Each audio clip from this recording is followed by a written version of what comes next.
नमस्कार, मैं हूं आपके साथ पूर्वी राय और आप देख रहे हैं तक्षशित न्यूज।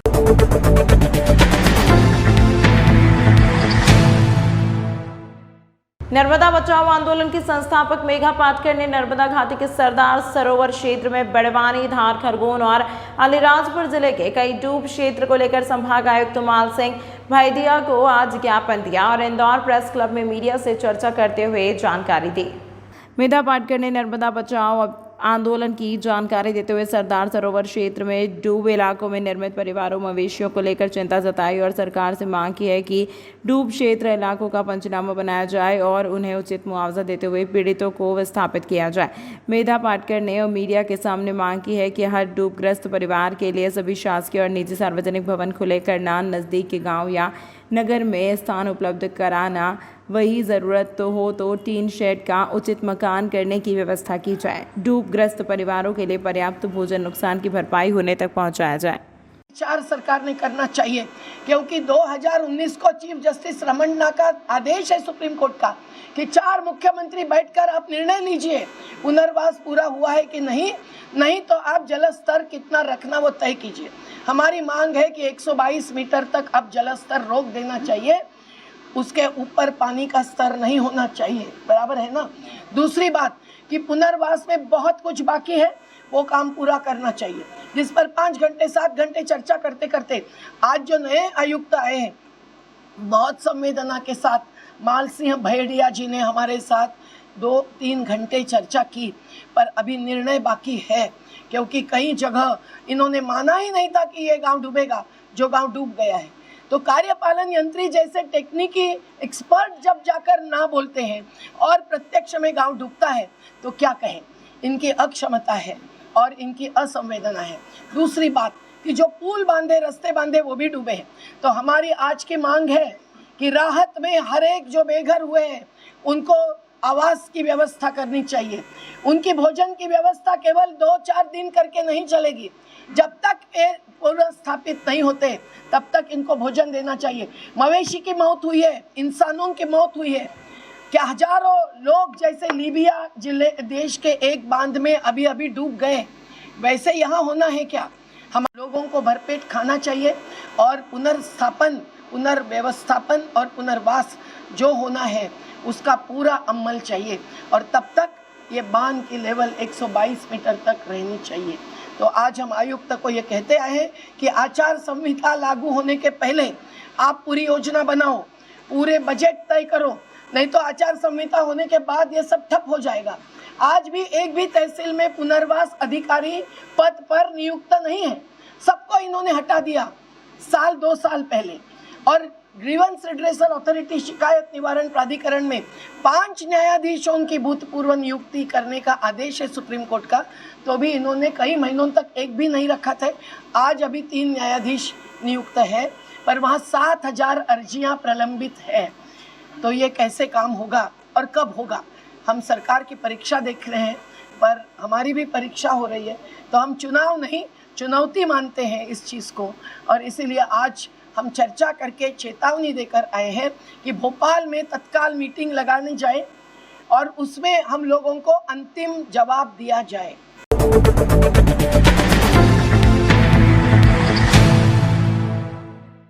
उज्जैन में पिछले दिनों एक नाबालिग बच्ची के साथ हुए दुष्कर्म का मामला सामने आने के बाद यह मामला शांत होने का नाम नहीं ले रहा है। पुलिस ने आरोपी को अपनी गिरफ्त में भी ले लिया है, उसके बाद भी लगातार हंगामा जारी है।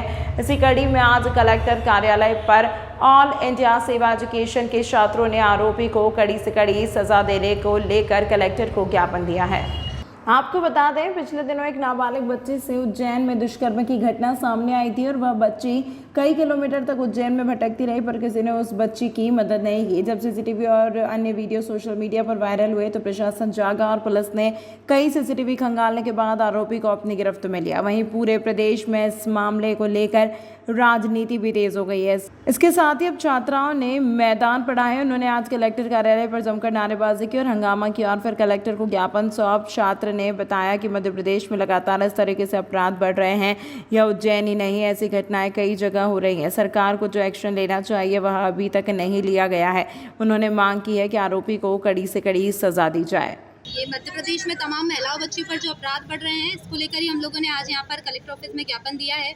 और अभी रिसेंटली जो उज्जैन में घटना हुई है 12 साल की जो बच्ची के साथ गलत हुआ है, ये कोई पहली घटना नहीं है, ऐसी घटनाएं लगातार हो रही है। ये उज्जैन की एक घटना नहीं, ऐसी कई सारी घटनाएं मध्य प्रदेश में हो रही है। लेकिन जो देख रहे हैं मध्य प्रदेश सरकार को जो एक्शन लेना चाहिए वो एक्शन अभी भी नहीं लिया गया है। और साथ ही में जो देख रहे हैं सरकार की खुद भी जो शराब नीति है, शराब नशे को बढ़ावा देने वाली है। एक तरफ सरकार बड़े बड़े वायदे कर रही है, तमाम योजनाएं लेकर आ रही है महिलाओं बच्चियों के लिए। दूसरी तरफ हम जो देख रहे हैं महिलाओं बच्चियों पर बढ़ते अपराधों को लेकर सरकार कोई एक्शन लेने को तैयार नहीं है। तो ये दोहरा रवैया सरकार का भी देखने में आ रहा है। तो इसी को लेकर हम लोगों ने आज ज्ञापन दिया है। हम लोगों की मांग है कि शराब नशे पर रोक लगाई जाए। ये जो घटना हुई है इसके दोषियों को उदाहरणमूलक सजा मिले। किस तरह की सजा की मांग है? हम ऐसी सजा जिससे अपराधों पर रोक लगाई जा सके, क्योंकि अभी भी देखते हैं सरकार सजा देने का जो एक टाइम पीरियड है काफ़ी लंबा समय लग जाता है, सरकार सजा नहीं देती, इसके कारण अपराध लगातार बढ़ रहे हैं। तो उदाहरणमूलक सजा मिलनी चाहिए जिससे अपराधियों को ये समझ में आ जाए कि वो अगर अपराध करेंगे तो उनको सजा मिलेगी। क्योंकि अभी के सरकार के रवैये के कारण ये अपराध ज़्यादा बढ़ रहे हैं। अपराधियों की एक मानसिकता है, लेकिन हम देख रहे हैं सरकार का जो रवैया है, इतने टाइम लगाते हैं सजा देने में कि अपराधी भी निश्चिंत हो जाते हैं कि उनको शायद ही सजा मिलेगी। तो इसके कारण ये अपराध बढ़ रहे हैं। हम लोगों की मांग ही है कि सजा जल्द से जल्द होनी चाहिए, इतना समय नहीं लगना चाहिए। उनको फांसी होना चाहिए, क्योंकि सरकार इतना टाइम लगाती है इसके कारण होता है। तो फांसी की सजा मिले उनको, और भी क्या कठोर से कठोर सजा होती है सरकार भी जानती है। और दूसरे देशों में भी तो सजाएं है, वहाँ पर अपराध होता है तो उनके हाथ पैर भी काट दिए जाते हैं। लेकिन यहाँ पर सरकार का देखने में आता है कोई मतलब रुझान ही नहीं है उनका सजा देने के लिए। तो इसके कारण हम चाहते हैं उनको फांसी हो, और भी जो कठोर से कठोर सजा हो सकती है हर अपराध के लिए वो भी उनको निश्चित करना। कहाँ से आए हैं? हम लोग all India save education committee से हैं और तमाम कॉलेज स्कूल्स की हम लोग छात्राएं हैं।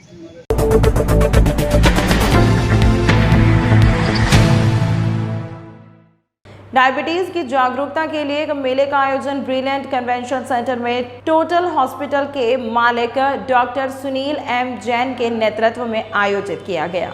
इस कार्यक्रम के मुख्य अतिथि सुप्रीम कोर्ट के जज जी.के. माहेश्वरी एवं इंदौर के प्रथम नागरिक पुष्यमित्र भार्गव विशेष रूप से इंदौर आयोजन में शामिल हुए। मधुमेह डायबिटीज की जागरूकता के लिए इंदौर के ब्रिलियंट कन्वेंशन सेंटर में आयोजित किया गया। डॉक्टर सुनील एम जैन ने जानकारी देते हुए बताया कि इस मेले का आयोजन मधुमेह बीमारी को रोकथाम और उसकी जागरूकता के लिए किया गया है। आजकल हमारी जो जीवन शैली है, इस जीवन शैली से जीवन में जो बदलाव आया है, बदलाव को लेकर आज सेमिनार में वक्ताओं के द्वारा अपने विचार रखे जाएंगे। जीवन शैली में बदलाव भी मधुमेह का कारण बनता जा रहा है। Total doctor Sunil M Jain का ये बहुत ही सार्थक प्रयास है, क्योंकि डायबिटीज़ के खिलाफ लड़ाई केवल अवेयरनेस से लड़ी जा सकती है।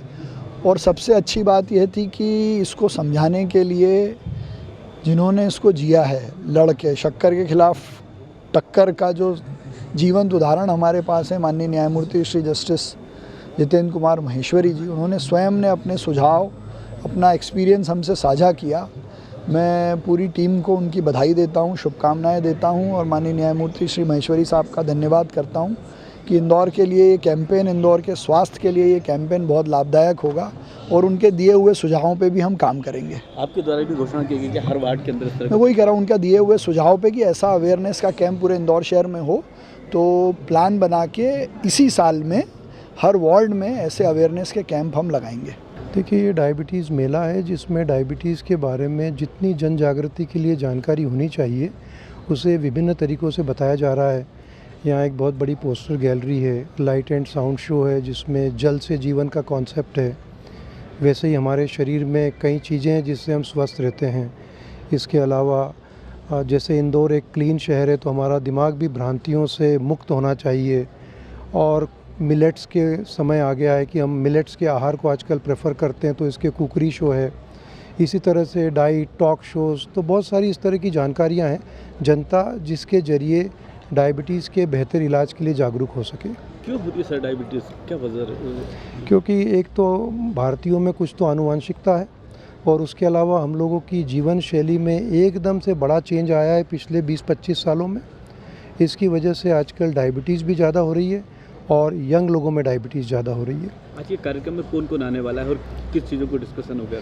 तो सुप्रीम कोर्ट के जो न्यायमूर्ति है जस्टिस JK माहेश्वरी जी, वो इस डायबिटीज़ मेले का उद्घाटन करेंगे और माननीय महापौर जी पुष्यमित्र भार्गव जी वो इसके मुख्य अतिथि हैं। और इसके अलावा इंदौर के सभी विशेषज्ञ टॉक शो में हिस्सा लेंगे और पूरे प्रदेश के मरीज, जनरल, जनता कोई भी इसमें निःशुल्क आ सकता है और सभी लोगों की यहाँ पर निःशुल्क ब्लड प्रेशर, शुगर, BMI ये सब जांचें भी की जाएगी। तमाम महत्वपूर्ण खबरों के लिए देखते रहिए तक्षशित न्यूज़।